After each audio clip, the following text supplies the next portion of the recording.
car prices are continuing to go up. Fun tuner cars are becoming more and more expensive. Hell, I could sell my Miata for 10K in today's market. Do not worry, because there are still some hidden gems that you can pick up. So here is a list of 5 Japanese tuner cars that you can buy today for under $7,000. My name is Benjamin, and before I get into this list, make sure you guys hit that subscribe button down below. It really helps out the channel and I greatly appreciate it. The first car on this list is the Daihatsu Mira L500 TRXX. If you like Supras, you're gonna love this thing. This little key car packs quite a punch. Typically, key cars are used as point A to point B economy cars, but this little guy puts other key cars to shame. The Daihatsu Mira L500 features a twin cam, 16 valve, 4-cylinder turbocharged engine. That's right, a turbo on a key car. Not to mention, it's a hatchback. The Mira is a front wheel drive car and are more commonly used as autocross cars because they are cheap, reliable, and lightweight. The car has a 5-speed manual transmission and 4 seats, which is just enough to fit you and all your friends. Now, the Mira only has 63 horsepower, but you don't need speed to have fun. This little Daihatsu features a 0 to 60 time of 8.5 seconds. That's faster than the NA Miata. But if you didn't know, Daihatsu is a Toyota company, meaning these cars are reliable. The only downfall to this little Daihatsu is that they're hard to find in the States, but you can find already imported ones anywhere from $3,000 and even up to $7,000 for cleaner models. In my personal opinion, the Mira is an incredibly underrated and possibly one of the coolest front wheel drive cars of all time. And make sure you get the 5-speed manual transmission. Is a front wheel drive car not your forte? Not a problem. This car is a world rally legend from the 90s. This is a car that makes every high schooler happy and every suburban mom cry. That's right, the Subaru WRX. The Subaru WRX Hawkeye evolved from its little brother, the Subaru WRX GC8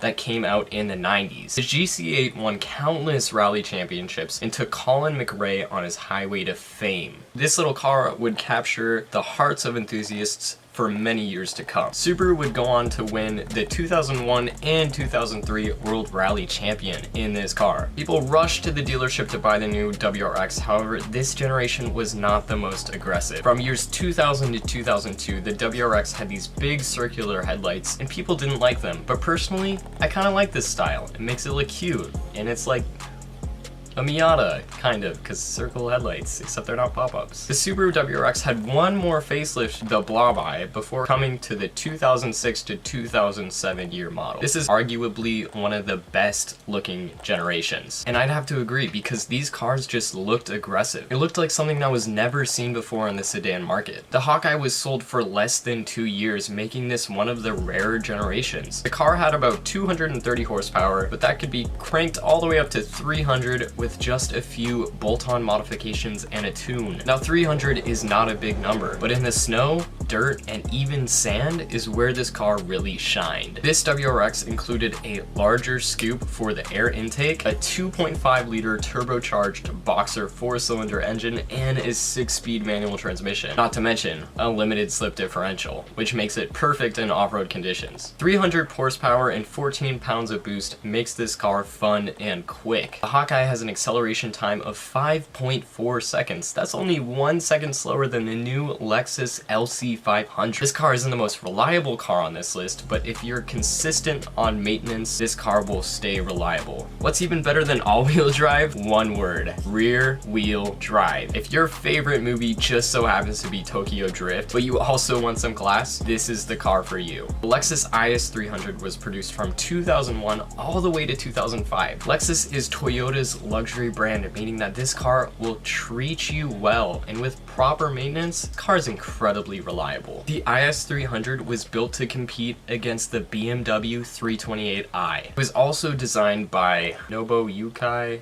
Katayama. And if you didn't know, that's the same guy who built the AE86. That's right, the OG Panda Torino. First generation of the Lexus IS300 was sold in the United States, and it features the 3.0 6-cylinder 2JZ engine, which is the same engine in the Toyota Supra. The car comes in a 5-speed manual transmission. However, finding one is super challenging because only 5% of the IS300s came with a stock manual transmission. I recommend buying an automatic and then swap swapping the transmission later down the line. The IS300 makes 215 horsepower and it goes from 0 to 60 in the mid 7 seconds. That's pretty quick. This Lexus also had a limited slip differential, making it perfect if you love donuts. The IS300 is a fantastic tuner car, and the 2JZ is a legendary engine known for its tuning potential. Legend has it, the 2JZ engine is capable of all the way up to 2,000 horsepower, and I believe it. Lexus would later introduce the Sport Cross model, which is my personal favorite version of the IS300. The Sport Cross model came as a wagon, which is awesome, but unfortunately they're incredibly hard to find. The Lexus IS300 has reached a point where they are relatively inexpensive and still pretty easy to find because these cars are not terrible to look at. They have a huge aftermarket community, meaning you can make it look however you want. You can find these cars for sale all day from around $3,000 all the way up to $10,000 for the Sport Cross model. The most advanced Japanese car of the 90s wasn't the Supra or the NSX. It wasn't even the Nissan GTR. In fact, it was this little talked about Japanese underdog. That's right, the Mitsubishi 3000 GT. This car was twin turbocharged, 4-wheel steering, and even had a motorized aerodynamic elements that transformed the air around it depending on its speed. This car was influential for sports cars years to come. Even though it's an often forgotten JDM icon, during the 90s, the sports car market was growing. Toyota, Nissan, Mazda, and even Suzuki had their head in the game to compete against each other for a share in the sports sedan market. Mitsubishi saw an opportunity and started building what would be their flagship model, the 3000 GT. This would arguably be one of the most technologically advanced cars of its time, rivaling the German engineering of BMW and even Porsche. The VR4 version of the 3000 GT shares the same engine as its little brother. The VR4 features a V6 twin turbocharged engine, putting down 320 horsepower to all 4 wheels, along with 315 pounds of torque. And you need to remember, this is 1990. I wasn't even born. That's 5 years before Post Malone was born. The 3000 GT VR4 was even more powerful than the Ferrari 348. It also had pop-up and down headlights. What more can you want? This car had a 0 to 60 time of 5.3 seconds and a top speed of 155 miles per hour, making it the fastest car on this list. The car only had one problem, and it was heavy. The 3000 GT weighed in at over 3,800 pounds. That's like 23 Post Malones. Despite this car being heavy, it's still cool. The VR4 looks good even to this day. There are plenty of aftermarket modifications to make this car you. Whoa! What is that? Bass music and a fart cannon exhaust? Holy guacamole, that's no boosted Civic. That's a clapped 350Z. That part was more funny in my head.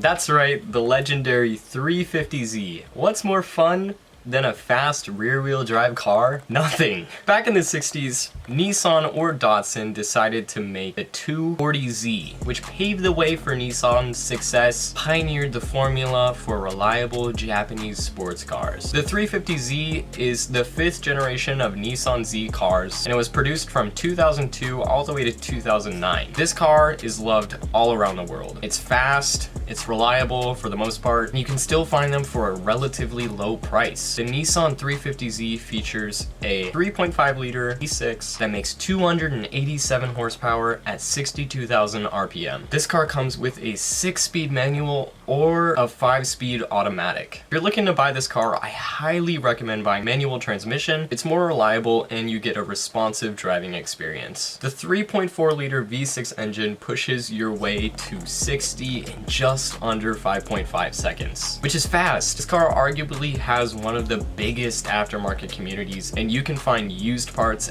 everywhere. From 2005 to 2006, Nissan put this new engine called the Rev Up engine in their 350Zs. Dual variable valve timing was added to this engine, which allowed the car to make a lot more power, about 25 horsepower to be exact. That might sound nice, these engines were a little less reliable and usually burned more oil than the other engine years, both before and after the Rev Up engines. This usually means that used 350Z prices from 2005 to 2006 are a little less unreliable, but they're also cheaper.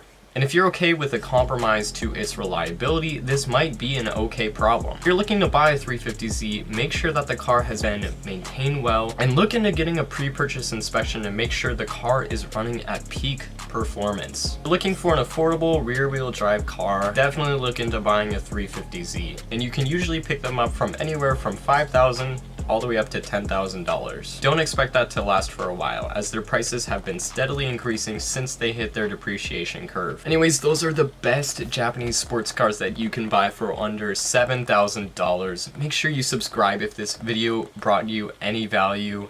It's free, it really helps me out. I'll see you in the next one.